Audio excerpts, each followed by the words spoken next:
Bonjour à tous. Merci d'être avec moi pour cet évangile du jour, ici Mylène Quéré. Lisons dès maintenant ensemble dans Proverbe 12, 25. L'inquiétude de l'homme l'abat, mais une bonne parole le réjouit. Je ne sais pas où tu es, alors que tu écoutes cet évangile du jour, mais si je te pose la question, et sois honnête envers toi-même, est-ce que tu es quelqu'un d'inquiet? Est-ce que, comme ce proverbe le mentionne, l'inquiétude t'abat plus que tu ne le souhaiterais?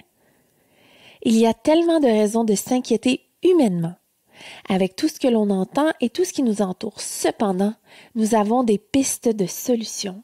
Regardons ensemble. Premièrement, la parole de Dieu est remplie de promesses pour nos vies et elle nous mentionne dans Luc que Jésus donne l'ordre de ne pas s'inquiéter puisque ça ne rajoute aucun instant à la durée de notre vie.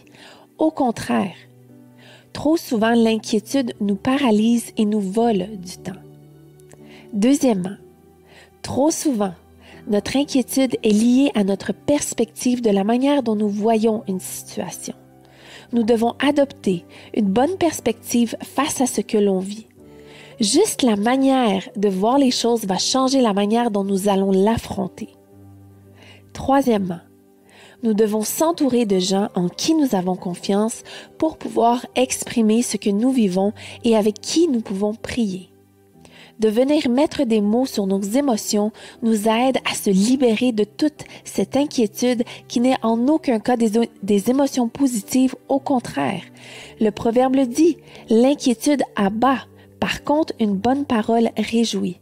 Les gens qui nous entourent et qui ont également une différente perspective puisqu'ils ont un regard extérieur vont nous encourager, nous édifier et nous relever. Lorsque l'inquiétude vient, souviens-toi de ces trois choses. Plonge-toi dans la parole de Dieu.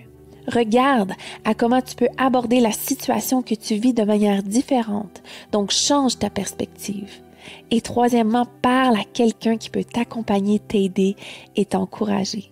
Et sur ce, je te souhaite un magnifique week-end.